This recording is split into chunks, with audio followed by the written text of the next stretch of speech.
Welcome to the Learning Pines YouTube. We hope this video helps. You start by confirming prerequisites. OBS with virtual camera enabled, and the Monkey app has camera permission. Open OBS, set your canvas and output to match Monkey's expected resolution and frame rate, for example 1280 x 720 at 30 fps. Once configured, add a video capture or scene sources, camera, overlays, or window captures, so your virtual feed looks right. Then click Start Virtual Camera in OBS.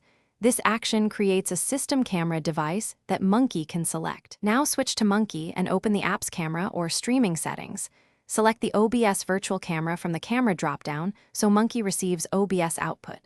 If you need audio from OBS, route it via your system default or use a virtual audio cable and select that input in Monkey. Once selected, use Monkey's preview to confirm the image. As you change OBS scenes and sources, watch the Monkey preview update.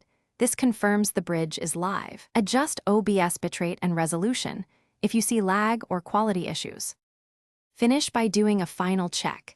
Verify the correct virtual camera and audio input are selected in Monkey, then run a short test call or recording.